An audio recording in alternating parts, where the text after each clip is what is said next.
secara total, secara keseluruhan, secara utuh.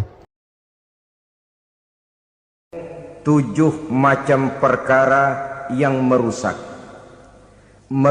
akidah dan keimanan, merusak amal perbuatan yang sudah kita kerjakan, merusak sendi-sendi kehidupan sosial, pendek kata merusak segala hal di dalam kehidupan kita. Jauhilah olehmu 7 macam perkara yang merusak. Yang pertama, asyirku billah, menyekutukan Allah subhanahu wa ta'ala. Agama dimulai dari keyakinan, maka kehancuran agama selalu dimulai dari kehancuran keyakinan, iman atau akidah yang dimiliki oleh seseorang. Dan untuk menghancurkan nilai-nilai iman yang kita miliki ini, orang rasanya tidak akan menghantam kita dengan peluru kendali. Orang tidak akan mengirimkan nuklir ke sini. Orang tidak juga akan mengirimkan satuan militernya ke sini. Untuk menghancurkan nilai-nilai iman, dibanjiri kita dengan paham-paham yang merusak dan mendangkalkan akidah. Baik ia bernama materialisme, baik ia bernama sekularisme, baik ia bernama banjirnya maksiat dan munkarat, baik ia bernama banjirnya peradaban dan kebudayaan yang menghancurkan moral daripada anak-anak kita, sedikit demi sedikit melenturkan dan melunturkan nilai-nilai keimanan kita, untuk kemudian pada waktunya nilai iman itu akan bertukar dan berganti menjadi nilai syirik kepada Allah subhanahu wa ta'ala. Atau pada sisi lain, menjadikan yang selain Allah sebagai tujuan akhir daripada kehidupan kita. Sedangkan kita sama-sama maklum bahwa di dalam pandangan agama Islam, dosa yang tidak berampun, dosa yang terbesar, termasuk dalam kategori bapak moyangnya dosa, tidak lain adalah syirik, yakni menyekutukan Allah subhanahu wa ta'ala. Pola penghancuran iman ini memang berstrategi. Ditawarkan kita kepada paham materialisme, paham kebendaan, di mana otak menempati urutan sebagai ranking pertama, Tuhan jatuh pada urutan kedua. Lalu menyusul kepada paham sekularisme, Allah dipisahkan dari seluruh kegiatan hidup ini, untuk pada gilirannya menjadikan yang selain Allah sebagai tujuan akhir daripada seluruh kegiatan hidup kita. Oleh karenanya, kewajiban menjaga nilai-nilai iman ini merupakan kewajiban yang mulia tetapi berat.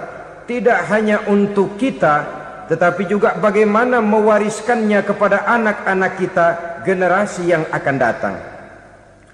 Orang-orang tua bijaksana yang diceritakan di dalam Al-Quran, kalau sudah berpikir tentang anak-anaknya, pertanyaan yang paling mereka risaukan ialah, ma ta'buduna min ba'di. Anakku, kalau pada satu saat aku, ayahmu sudah tidak ada lagi di dunia ini, meninggalkan kamu semua, ma ta'buduna min ba'di, apa yang akan kamu sembah nak? Jikalau sekarang ayahmu masih mau ke masjid, masih mau melakukan rukuk dan sujud, masih beribadah menyembah Allah subhanahu wa ta'ala, kalau orang tuamu sudah tidak ada, ma ta'buduna min ba'di, masihkah engkau mau datang ke masjid? Masihkah engkau mau rukuk dan sujud? Masihkah engkau mau menyembah Allah subhanahu wa ta'ala? Pertanyaan ini yang dipikirkan oleh Nabi Yakub kepada putra-putranya. Pertanyaan ini yang diteruskan oleh Nabi Ibrahim kepada anak-anaknya. Pertanyaan ini yang diwariskan oleh generasi ulama'us salafus saleh kepada para generasi berikutnya.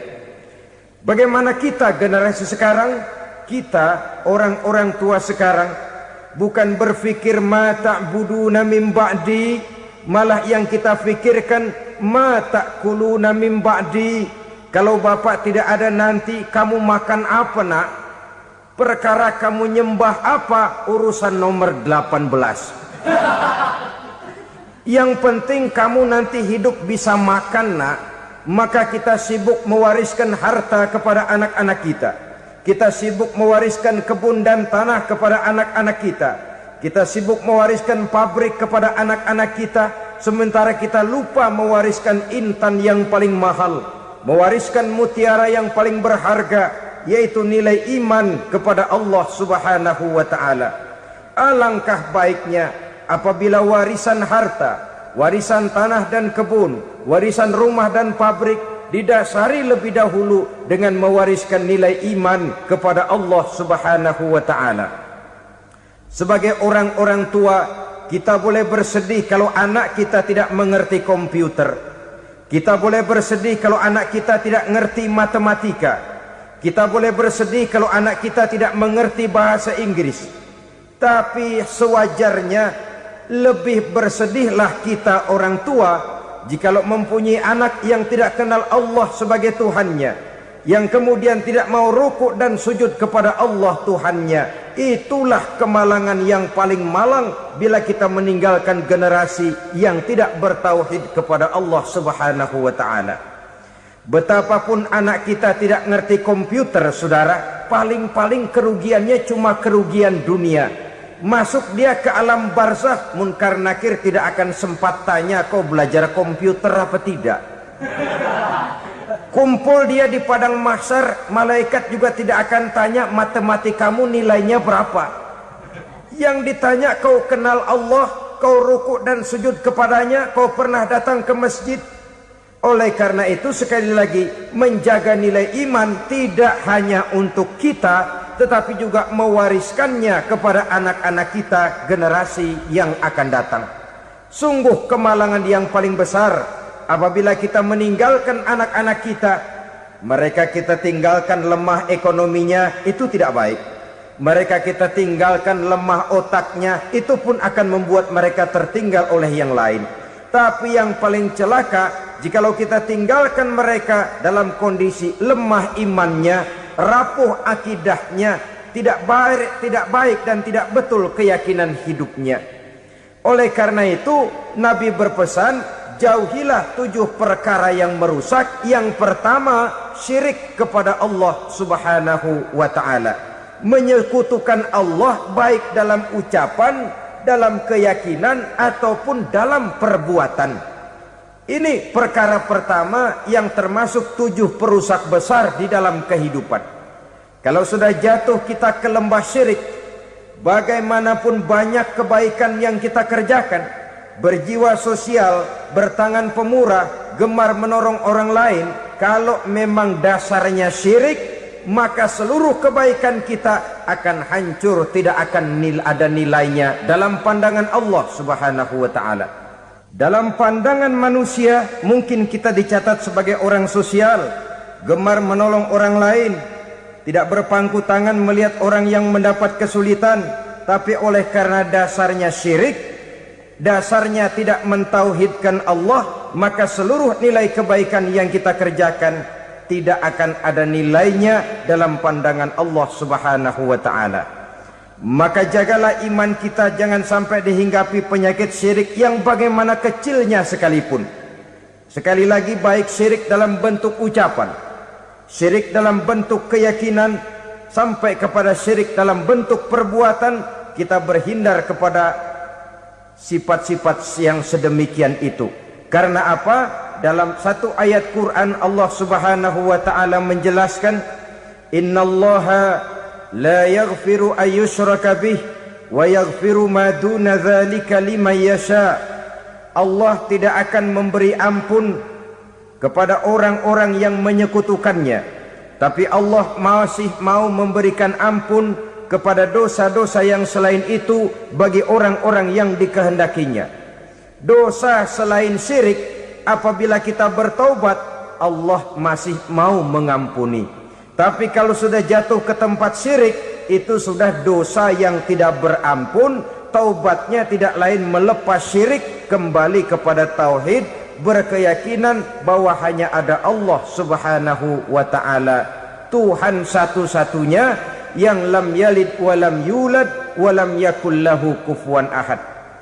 Tidak beranak, tidak pula diperanakkan, dan tidak satupun yang dapat menyerupai Tuhan Allah Subhanahu wa ta'ala. Saudara-saudara kaum muslimin rahimakumullah, bahwa kita di zaman sekarang memang tidak menyembah berhala, ya. Bahwa kita tidak berterang-terangan mengatakan Tuhan lebih dari satu, memang. Bahwa kita tidak berkeyakinan Tuhan itu punya anak atau diperanakkan, tentu. Tapi dalam perbuatan dan i'tiqad kita kadang-kadang jatuh tanpa kita sadari ke tempat yang bernama syirik ini. Oleh karenanya, di zaman di mana teknologi makin canggih, di mana kemajuan pembangunan makin menjangkau berbagai aspek kehidupan, diperlukan keseimbangan antara kemajuan fisik material dengan kemajuan mental spiritual. Apabila tidak ada keseimbangan, yang terwujud tentulah kepincangan, yang diawali dengan pincangnya cara kita berpikir, sehingga pada akhirnya akan mengarah kepada pincangnya cara kita berbuat dan bertindak di dalam kehidupan kita. Oleh karena itu Nabi berpesan, jauhilah sifat syirik, karena syirik merupakan dosa yang teramat besar. Ini sifat merusak yang pertama. Yang kedua kata Nabi, wasihra, jauhilah sihir. Sihir ini juga termasuk perkara yang merusak kehidupan. Kita semua sama-sama maklum bahwa sihir sebenarnya bukan persoalan baru. Sejak sebelum datang Islam, sihir itu sudah ada. Di zaman Yunani kuno, sihir ada. Di zaman Mesir kuno, di zaman Cina kuno, dan yang lain-lain yang serba kuno, sihir itu sudah ada. Bahkan para nabi pun, para rasul yang diutus oleh Allah Subhanahu wa ta'ala, senantiasa berhadapan dengan ahli-ahli sihir untuk menguji kebenaran dari misi yang mereka bawa. Sihir adalah perbuatan di luar kebiasaan yang bisa dikerjakan oleh ahlinya dengan bantuan jin atau setan. Hukum mempelajari sihir adalah haram, mengamalkannya lebih haram lagi. Sebab itu saudara-saudara, sihir merupakan perbuatan merusak yang harus kita jauhi. Ciri-ciri daripada perbuatan sihir, pertama, ia mengandung tipuan, bayangan khayal. Di zaman Nabi Musa misalnya, orang melihat tambang-tambang itu seperti ular. Nabi Musa melayangkan tongkatnya menjadi ular-ular besar yang memakan ular-ular kecil ciptaan tukang-tukang sihir Fir'aun tadi. Lalu sihir bisa terjadi dengan bantuan jin kafir atau setan. Kemudian ciri yang ketiga, sifatnya halus dan tersembunyi. Taruh kata ada seorang ahli sihir yang mempergunakan ayat-ayat Quran sebagai jompa-jampe, sebagai baca-bacaan, itu cuma sekedar kedok. Tujuannya tidak lain menjadikan agama sebagai ketok untuk membenarkan cara yang dimurkai oleh Allah Subhanahu wa ta'ala. Satu hadis yang diriwayatkan oleh Imam Bazar dan Tabrani, Nabi berpesan, laisa minna man tatayyara lahu au takahhana au tukuhhina lahu au sahira lahu. Tidak termasuk ke dalam golonganku, kata Nabi. Tidak termasuk umatku. Siapa mereka? Man tatayyara lahu, orang yang bertatoyur. Apa tatoyur itu? Dari kalimat toyaro, artinya terbang. Toir biasa diartikan dengan burung. Tatoyaro percaya kepada suara-suara burung. Man tatoyaro lahu, mempercayai, meyakini dengan benar-benar kepada suara beburungan. Kan suka ada itu. Nah, bunyi burung tuh, maling liwat. Maling liwat. Burung bunyi, maling liwat. Itu termasuk tatoyaro lahu, percaya kepada suara burung. Kan aneh kalau suara orang nggak dipercaya, suara burung malah dipercaya. Ada ustadz ceramah, kiai ngaji, nggak mau didengerin, burung dengerin bener. Nah, suaranya dari sebelah mana? Belah kulon. Nah, itu tandanya ano. Habis dihitung-hitung. Itu termasuk tatoyaro lahu. Au takahana, atau bertenung, au tukuhina, atau minta ditenungkan, au sahirolahu, atau melakukan perbuatan sihir, atau minta disihirkan. Laisa minna, tidak termasuk ke dalam golonganku, kata Nabi. Sehingga dengan demikian saudara-saudara, menghadapi sihir dengan sihir sekalipun termasuk perbuatan yang tidak diajarkan oleh agama. Kita kan mempelajari sihir untuk jaga diri, tidak apa-apa. Yang dilarang mengamalkannya, dilarang juga mempelajarinya. Sebab orang kalau sudah mengetahui, biasanya lalu terangsang untuk mencoba. Kalau percobaannya berhasil, biasanya terangsang untuk coba lagi dan coba lagi.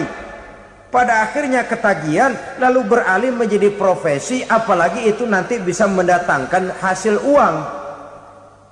Saudara-saudara kaum muslimin rahimakumullah, kita manusia makhluk nyata. Kita hidup di alam nyata, terikat oleh sunnatullah, causality. Oleh karenanya, bagi kita keyakinan yang penuh, keikhlasan di dalam bertuhankan Allah, penyerahan diri sepenuhnya hanya kepadanya, itu sudah merupakan obat penangkal yang sangat ampuh agar kita tidak terkena penyakit-penyakit yang dibuat oleh setan dan para pembantunya. Sehingga beberapa ayat Quran mengajarkan, misalnya a'udzu bikalimatillahi tammati min syarri ma khalaq, atau bismillazi la yadurru ma'asmihi syai'un fil ardi wala fis sama, dengan menyebut nama Allah yang tidak bisa mendatangkan bahaya sedikit pun, dari baik yang datang dari langit maupun yang datang dari bumi.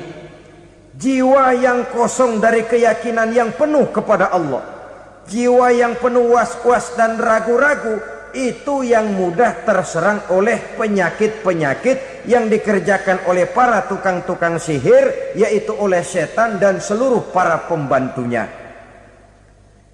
Kemudian hadis kedua yang diriwayatkan oleh Imam Ibnu Hibban, Nabi bersabda, la yadkhulul jannata mudminu khamrin wala mu'minu bisihrin wala qati'u rahmin. Tidak masuk surga. Ini Nabi yang bilang, tidak masuk surga. Siapa itu? Pertama, mudminu khamrin, orang yang berkekalan dalam mabuk. Selalu mudminun itu sudah menjadi perbuatan rutinnya, tidak kapok-kapoknya, teler seumur hidup. Mudminu khamrin, tidak masuk surga orang yang selalu bermabuk-mabukan. Yang kedua, wala mu'minu bisihrin, orang mukmin tapi main sihir. Ini juga oleh Nabi diperingatkan, tidak akan masuk surga orang mukmin tapi suka main sihir. Wala qati'u rahmin, dan tidak juga orang yang memutuskan silaturahmi. Tiga macam manusia yang diperingatkan Nabi tidak akan masuk surga: orang yang selalu mabuk, orang mukmin yang main sihir, dan orang yang memutuskan silaturahmi. Saudara-saudara kaum muslimin rahimakumullah. Lalu orang berkata, kenapa dilarang kita bersihir? Padahal Rasul sendiri kan punya mukjizat. Nah, kita memang harus membedakan antara mukjizat dengan sihir. Dalam kehidupan agama kita kenal ada yang namanya mukjizat, ada yang namanya karomah atau keramat biasa diucapkan, ada yang namanya maunah, ada yang namanya irhas, ada juga yang namanya sihir. Kesemuanya ini berbeda, saudara-saudara. Yang dinamakan mukjizat itu khusus untuk para rasul saja. Satu kejadian luar biasa yang terjadi dilakukan oleh rasul atas izin dari Allah Subhanahu wa taala. Perbedaannya dengan sihir jelas. Sihir dari setan, mukjizat dari Allah. Sihir bisa dipelajari, mukjizat tidak. Sihir umumnya untuk maksud-maksud yang tidak baik, sedangkan mukjizat untuk memperkuat kebenaran yang disampaikan oleh para rasul dan ditentang oleh umatnya. Bahkan kafir Quraisy dahulu menganggap orang-orang ahli sihir itu berada dalam satu posisi yang hina, sehingga mereka mengatakan dan menuduh Nabi Muhammad sebagai tukang sihir. Tuduhan sebagai tukang sihir adalah tuduhan yang sangat aib dan hina. Di tengah masyarakat kufar jahiliyah, kedudukan tukang sihir dipandang sebagai kedudukan yang hina, sehingga mereka mengejek Nabi dengan sebutan tukang sihir. Jadi mukjizat hanya untuk Rasul saja. Kemudian karomah. Karomah ini asal kata dari karoma, kehormatan, kemuliaan yang diberikan Allah kepada hamba-hambanya yang rajin mendekatkan diri kepadanya. Oleh karena ketekunannya melaksanakan ibadah, Allah memberikan keistimewaan kepada orang itu, yang dengan keistimewaannya dia bisa mengerjakan yang tidak bisa dikerjakan oleh orang lain. Karomah hanya bisa dicapai dengan prestasi ibadah. Kalau sihir, mau ibadah apa enggak, asal dia belajar, bersatu dan berteman dengan setan, memenuhi persyaratan-persyaratan setan, biasanya lalu bisa. Sedangkan karomah tidak mungkin terwujud tanpa orang mendekatkan diri sedekat-dekatnya kepada Allah Subhanahu wa ta'ala. Maka kita lihat biasanya orang-orang yang punya ilmu sihir, mukanya rata-rata nggak enak dilihat. Kumuh, jauh dari air wudhu, jauh dari sujud kepada Allah, malah berteman dengan setan, menjadi pelayan-pelayannya setan. Saudara-saudara, adapun maunah, keistimewaan yang diberikan Allah kepada hamba-hambanya yang belum sampai kepada tingkat wali, tapi orang itu lebih banyak kebaikannya daripada kesalahannya. Umpamanya, saudara jalan bertiga di pinggir jalan, saudara ada pada posisi di tengah, lalu bertiga ini ketabrak mobil. Menurut perhitungan saudara mati lebih dahulu. Tapi terjadi hal yang aneh, dua teman saudara mati, saudara malah cuma luka dan lecet sedikit saja. Apa itu? Kalau kita lebih banyak kebaikannya daripada kesalahannya, itu yang dinamakan maunah, pertolongan yang diberikan Allah kepada hamba-hambanya yang lebih banyak kebaikannya daripada kesalahannya. Sedangkan yang dinamakan irhas, kejadian luar biasa pada diri seseorang pada waktu dia masih kecil, yang menunjukkan tanda-tanda keistimewaannya. Itu umumnya pada para nabi pada usia kecilnya sudah ada irhas, tanda-tanda istimewa. Jelas baik mukjizat, karomah, maunah maupun irhas berbeda dengan sihir. Sihir ini jelas saja merupakan bantuan dan persekutuan antara manusia dengan setan. Padahal setan, kata Allah dalam Al-Quran, innahu lakum aduwwum mubin, Sesungguhnya setan bagi kamu adalah musuh yang sangat jelas. Saudara-saudara kaum muslimin rahimakumullah, di zaman sekarang dalam menghadapi beban kehidupan yang makin pelik, menghadapi stres yang tidak kunjung selesai, menghadapi persoalan-persoalan yang teramat berat, orang sering mencari jalan keluar kepada hal-hal yang menurut pendapatnya bisa meringankan beban moralnya itu. Pergilah dia mencari sesuatu yang dapat meringankan bebannya. Dan tidak jarang yang jatuh ke pangkuan tukang-tukang tenung, ke pangkuan tukang-tukang sihir, yang mereka itu oleh Quran dijelaskan kadzabal munajjimun walau sodaku. Tukang-tukang tenung, tukang-tukang sihir, mereka itu bohong walaupun benar. Maksudnya bohong walaupun benar artinya kalau yang mereka kerjakan benar, itu sih kebenaran. Benar dengan kebenaran itu lain. Kebenaran, kebetulan bisa, tapi tidak untuk selalu. Apalagi kalau itu sudah membahayakan kehidupan orang lain. Jadi oleh karena itu Nabi berpesan, jauhilah daripada sihir. Kalau sudah jauhilah dari sihir artinya ya jauhilah daripada mempelajarinya, jauhilah daripada bergaul dengan orang-orang yang ahli di bidang itu, karena dari pergaulan segalanya bisa menular. Baiklah saudara, ini yang kedua. Yang ketiga pesan Nabi, wa qatlan nafsil lati harramallahu illa bil haq. Membunuh orang lain dengan cara yang tidak benar. Membunuh orang yang diharamkan oleh Allah Subhanahu wa taala untuk melakukannya kecuali dengan alasan yang benar. Kita tahu Islam adalah agama damai. Sesuai dengan namanya, ia tidak dikembangkan dengan pedang dan kekerasan. Ia dikembangkan dengan keteladanan dan tuntunan moral. Oleh karena Islam bukan agama kekerasan, Islam pun tidak mementingkan dan mengajarkan kekerasan kecuali dengan alasan yang benar dan bisa dipertanggungjawabkan. Membunuh dengan sengaja, menghilangkan nyawa orang lain tanpa alasan yang bisa dibenarkan adalah merupakan dosa besar dan satu di antara 7 perkara yang bisa mendatangkan kerusakan dalam kehidupan dan yang hendaknya harus kita jauhi.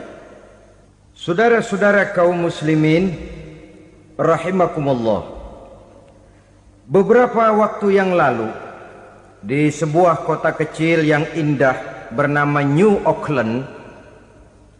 Saudara tahu New Auckland? Itu dari Gunung Kidul masih ngidul lagi.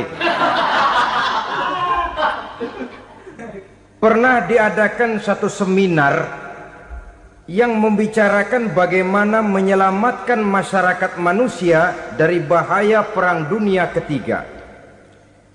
Diperkirakan kalau terjadi Perang Dunia Ketiga, manusia tidak akan tersisa. Sebab apa? Pada waktu itu cadangan nuklir yang dimiliki oleh bersama Amerika dan Rusia konon sudah sanggup memusnahkan 6 miliar manusia pada saat jumlah manusia baru 5 miliar. Jadi kelebihan nuklir dunia ini. Kalau terjadi Perang Dunia Ketiga, sulit manusia untuk tersisa.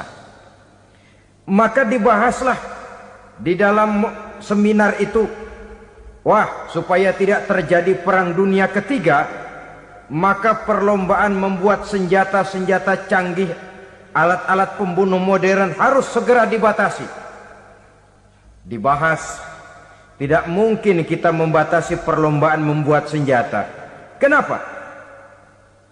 Makin maju ilmu dan teknologi, makin canggih senjata yang ditemukan.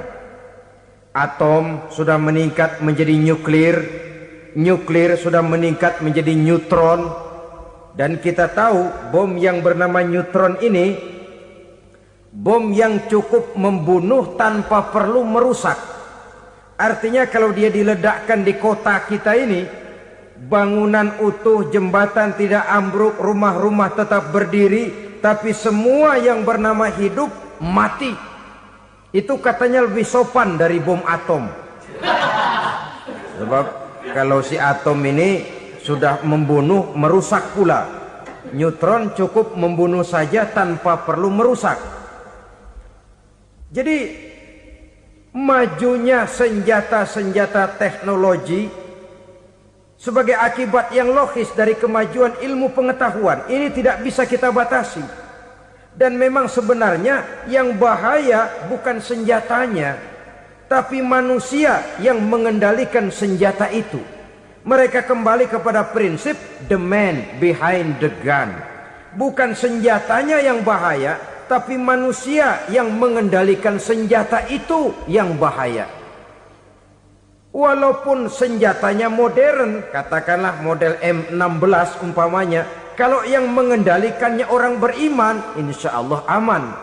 Tapi biar megang cuma senapan angin, kalau yang megang orang brutal, ngeri kita deket-deket. Apalagi kalau memang bukan ahlinya menggunakan senjata, bisa ngeker kaki kena jidat.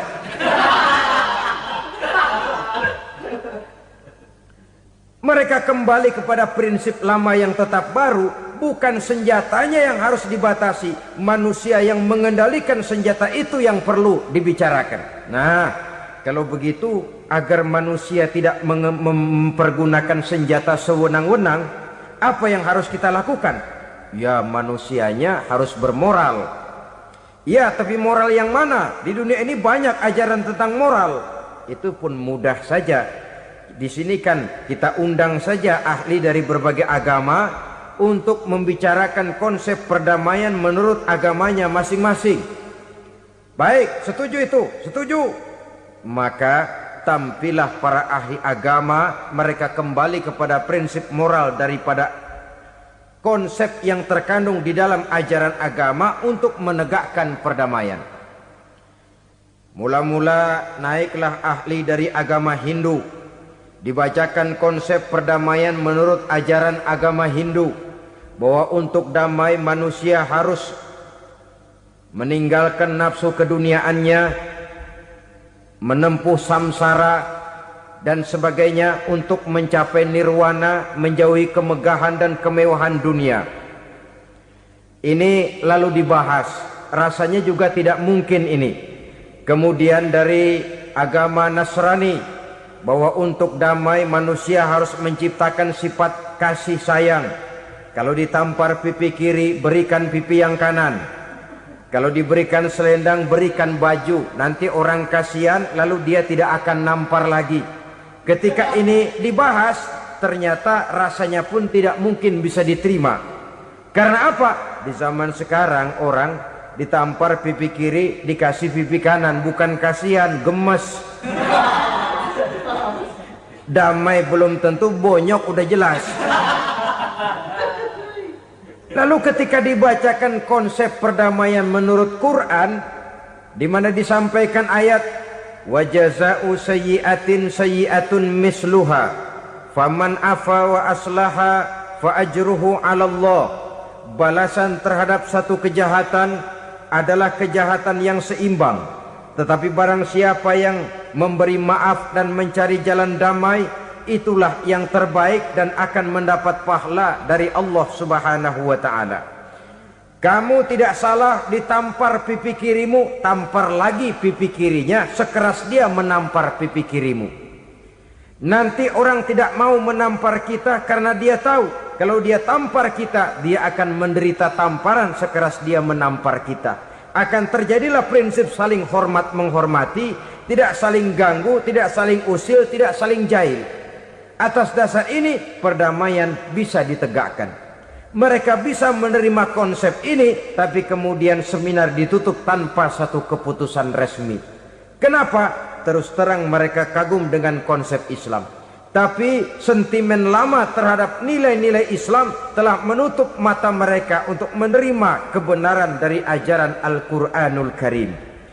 Saudara-saudara kaum muslimin rahimakumullah, kembali kita kepada persoalan pokok. Roh adalah dari Allah. dia akan kembali kepada Allah, milik mutlak dari Allah. Tidak pantas kita merampasnya dari orang lain. Tidak wajar kita menghilangkannya tanpa alasan yang dibenarkan oleh agama. Di zaman sekarang, akibat persaingan hidup yang makin tajam, lapangan kerja yang makin sulit, tensi ekonomi yang makin tinggi, atau karena nilai moral yang makin rendah, atau juga karena rapuhnya pegangan orang kepada agama, nyawa rasanya sudah sedemikian murahnya. Berbagai kasus membuat berdiri bulu roma kita. Ada mayit, ada manusia dipotong 6, dicincang macam kambing. Ada yang dipotong 5, ada yang dipotong 13, dikardusin, dibuang ke tempat sampah. Inna lillahi wa inna ilaihi raji'un. Gejala apa ini? Kanibalisme. Manusia sudah demikian sadisnya, manusia sudah sedemikian buasnya, sehingga sesama manusia diperlakukan seperti hewan. Padahal hewan sendiri belum pernah macan makan macan, bagaimanapun buasnya macan. Belum pernah serigala memakan serigala, bagaimanapun brutalnya serigala. Tetapi manusia makan manusia di zaman sekarang kadang jadi kenyataan dalam kehidupan kita. Kadang persoalannya remeh saja. Soal uang 200 perak, pisau bicara, nyawa melayang. Soal rokok sebatang, celurit bicara, nyawa melayang. Soal-soal yang sama sekali tidak prinsip, begitu mudah kita menghilangkan nyawa orang lain. Padahal Nabi pernah memperingatkan, apabila dua orang muslim sudah berkelahi dan berbunuh-bunuhan, al-qatil wal maktul finnar, yang membunuh dan yang terbunuh dua-duanya neraka. Sahabat heran, ya Rasul, kalau yang terbunuh, kalau yang membunuh masuk neraka itu sih wajar, tapi yang terbunuh kenapa neraka juga? Beliau menjawab, dua-duanya sudah punya niat untuk saling membunuh. Niatnya itu yang diponten. Yang terbunuh cuman lagi apes aja, keduluan dia. Umpama tidak terbunuh, pasti dia yang akan membunuh. Oleh karenanya al-qatil wal maktul, yang membunuh dan yang dibunuh finnar, dua-duanya masuk ke dalam neraka. Islam menghormati kehidupan. Tidak hanya terbatas kepada sesama muslim, orang-orang yang berlainan agama pun yang mau hidup berukun, damai, berdampingan dengan umat Islam, jiwa mereka, darah mereka dilindungi oleh nilai-nilai Islam yang disebut dengan kafir zimmi ini. Mengganggu mereka sama saja dengan mengganggu aku, kata Nabi. Jadi oleh karena itu, sayangilah sesama. Kehidupan adalah anugerah Allah, bukan wewenang kita untuk mencabutnya dari orang lain. Bukan wewenang kita untuk merampas dan menghilangkannya dari orang lain. Apa yang tidak enak terjadi pada diri kita, begitu pula lah apabila terjadi pada diri orang lain. Sehingga Nabi mengatakan, la yu'minu ahadukum hatta yuhibba li akhihi ma yuhibbu li nafsihi. Belum dikatakan beriman seseorang kamu apabila dia belum mencintai saudaranya seperti ia mencintai dirinya sendiri. Apa yang enak dirasakan oleh orang lain, enak juga dirasakan oleh dia. Mengukur orang lain dengan diri sendiri. Kalau orang lain tanpa salah saya fitnah, kalau saya tanpa salah difitnah orang, enak apa enggak? Enggak, orang lain juga begitu. Kalau orang lain tanpa salah saya tempeleng kepalanya, enak apa tidak? Tidak. Orang lain juga begitu. Yang tidak enak terjadi pada diri kita, tentu tidak enak juga kalau terjadi pada orang lain. Mengukur orang lain dengan diri sendiri, sehingga tidak timbul sifat egois, tidak menari di atas bangkai orang lain, tidak mendirikan kebahagiaan di atas untayan air mata orang lain. Sehingga dengan demikian saudara-saudara, dia bisa menghormati kehidupan, menghormati orang lain sebagaimana dia ingin dihormati. Inilah perbuatan ketiga yang merusak, membunuh orang lain dengan yang diharamkan Allah tanpa alasan yang benar. Yang ketiga. Kemudian yang keempat, perbuatan merusak wa aklar riba, makan riba. Hidup adalah tolong menolong. Bahasa kerennya take and give katanya. Saling memberi dan saling menerima. Nabi mengajarkan man kuraba kurbatan min kurabid dunya karaballahu lahu kurbatan min kurabi yaumal qiyamah. Wallahu fi aunil abdi madamal abdu fi auni akhihi. Siapa yang meringankan beban dari beban-beban yang dirita seseorang di dalam kehidupan dunia, Allah akan meringankan bebannya daripada beban-beban yang harus dipikulnya di hari kiamat nanti. Wallahu fi aunil abdi madamal abdu fi auni akhihi. Allah senantiasa akan menolong seorang hamba selama hamba itu masih mau menolong saudaranya. Allah selalu akan menolong seorang hamba selama hamba itu masih mau menolong saudaranya. Apabila kita sudah berpangku tangan terhadap kesulitan orang lain, biasanya pun pada saat kita mendapat kesulitan, kita akan sulit juga memperoleh pertolongan. Nah, riba alias renten, kedoknya adalah menolong orang, tapi sama juga bulu buntutnya dilepas, palanya dicekek. Menolong orang pada akhirnya menjadi beban bagi seseorang, dan memang mencari orang-orang yang berada dalam posisi kesulitan. Biasanya di daerah-daerah di mana musim paceklik, jadi lapangan kerja sulit, sedangkan urusan perut tidak bisa ditunda. Akhirnya orang terjebak ke dalam rentenir, ke dalam riba, ke dalam renten.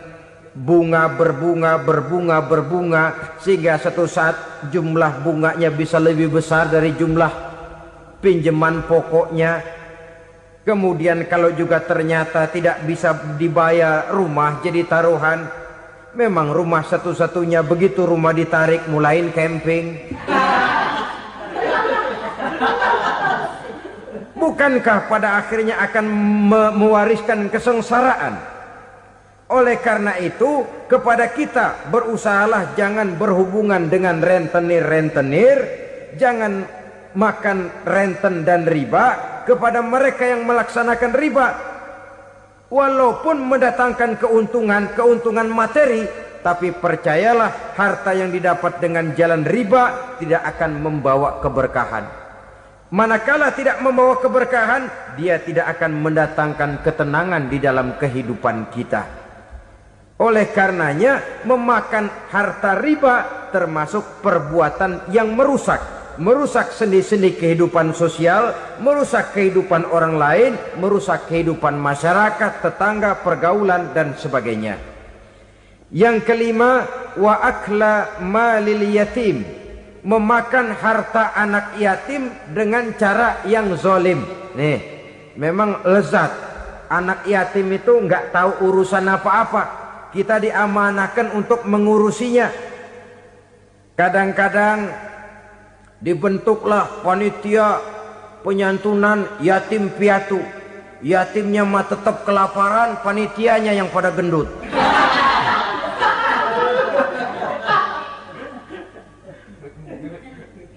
Padahal memakan harta anak yatim termasuk perbuatan dosa besar. Dan menjantuni yatim merupakan perbuatan mulia.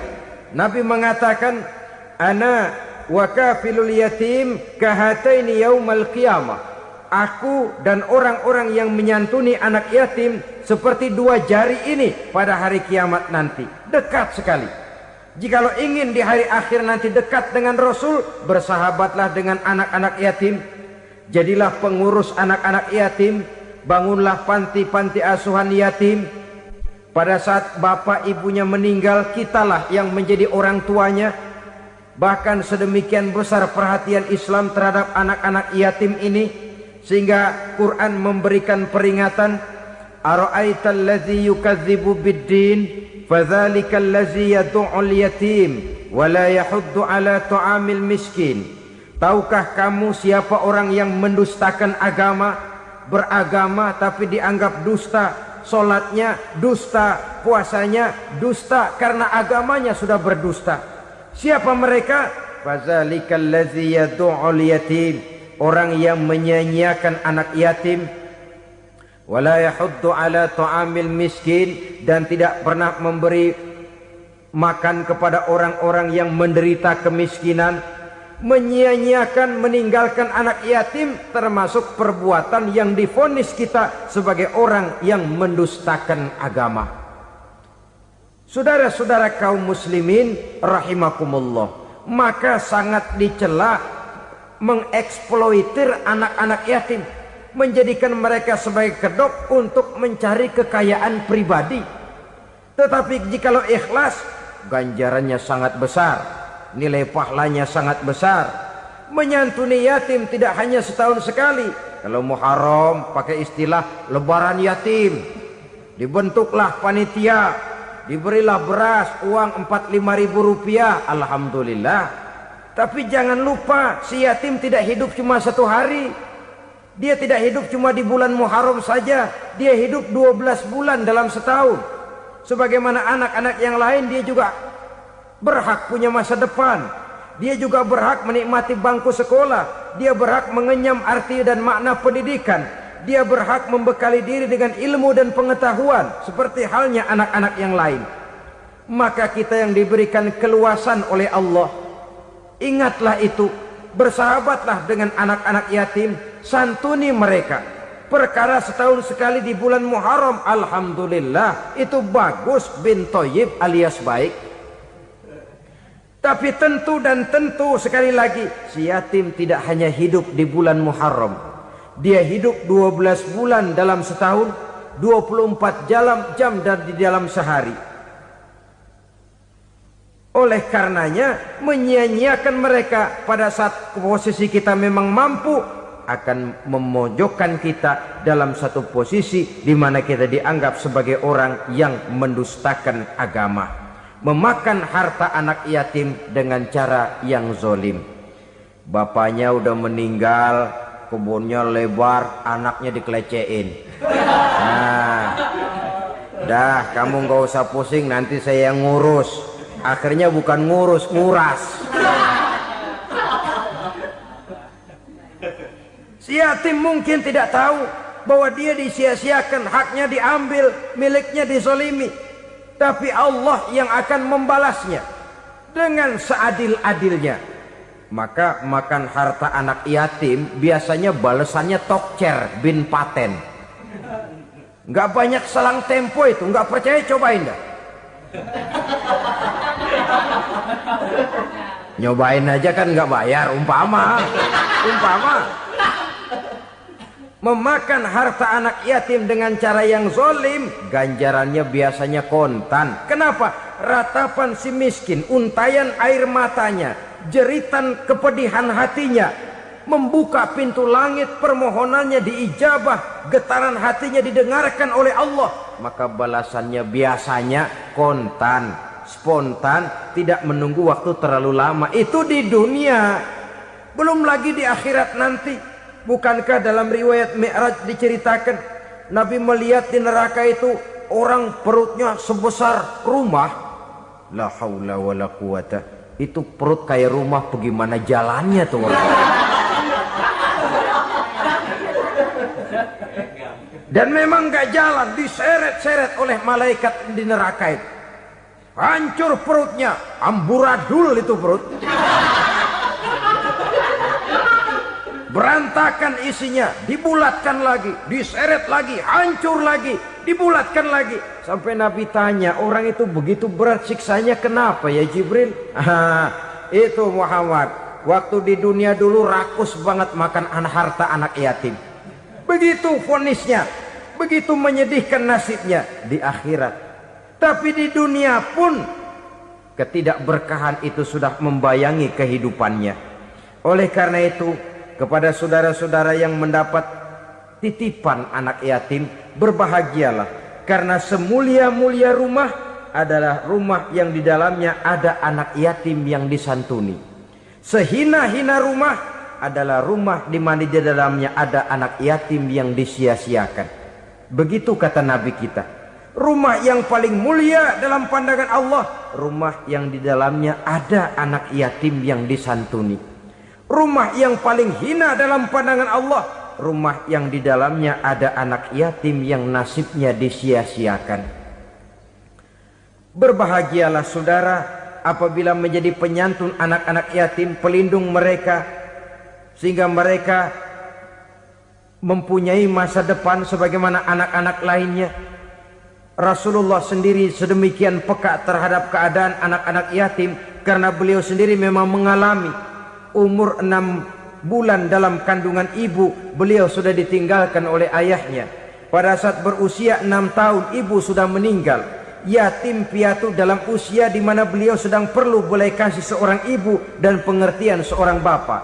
Kepekaan itu lalu timbul, bahkan kemudian sampai kepada beliau berkata, aku dan orang yang menyantuni anak yatim seperti jari tengah dan jari telunjuk di hari akhirat nanti. Sedemikian dekatnya.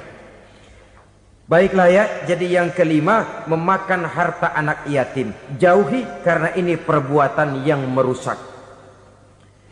Yang keenam, watawalli yaumaz zahfi. Melarikan diri pada hari pertempuran. Apa ini? Khianat. Tidak konsekuen dengan konsep perjuangan. Pada mulanya keras benar teriak, berantas korupsi, ganyang korupsi. Cuma karena belum dapat giliran. Begitu dia naik dapat kesempatan, korupsinya lebih edan dari yang diteriakinya. Ini termasuk tawalli yaumaz zahfi. Berpaling pada hari peperangan. Di saat menghadapi musuh. Kalau belum kelihatan musuh, teriaknya nyaring bener. Jangan takut demi kebenaran sampai titik darah yang paling penghabisan. Musuh belum kelihatan. Begitu musuh sudah kelihatan, paling dulu lari ke belakang. Kalau diajak berjuang ada saja alasannya. Sehingga Quran memberikan peringatan kepada kita semua. Mengapa kamu ini berat? Kalau sudah diajak berjuang di jalan Allah, kakimu seperti terhunjam berakar di perut bumi. Berat untuk melangkah berjuang. Lari dari pertempuran tidak konsekuen dengan konsepsi perjuangan. Mau enaknya saja. Dalam kondisi yang sulit lalu berpangku tangan. Ini termasuk ciri munafik yang di dalam Al-Quran disindir dengan bahasa kullama adha'a lahum masyaufi wa iza azlama alaihim qamu. Waktu terang mereka jalan, giliran gelap mereka mandek. Artinya, maksudnya kalau giliran ada untungnya aja rame-rame teriak Islam. Tapi begitu diminta berjuang, dituntut berkorban, rame-rame mundur. Waktu dilihat di Islam ada untungnya, rame-rame teriak Islam. Pak, saya Islam banget, Pak. KTP saya Islam, Pak. Pokoknya Islam banget dah. Tapi ketika diminta berjuang, dituntut sedikit berkorban, rame-rame mengundurkan diri. Tahun 65 PKI berontak. Waduh, waktu itu jadi orang Islam untung itu. Nggak dikejar-kejar, aman. Masjid rame, mobil-mobil mewah parkir di depan musola dan masjid. Kenapa? Waktu itu asal udah ke masjid aman.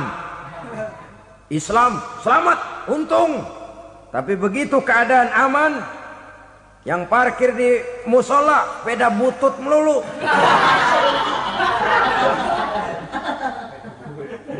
Waktu terang mereka jalan, waktu gelap mereka berhenti. Dikala di Islam ada untungnya, baru wah Islam bagus, Islam hebat.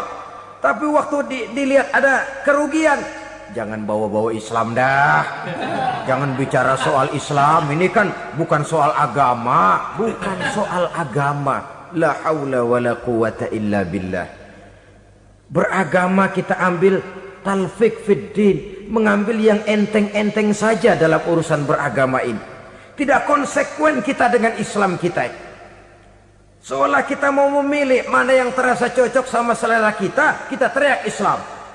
Beratan aja dikit, rame-rame berpaling.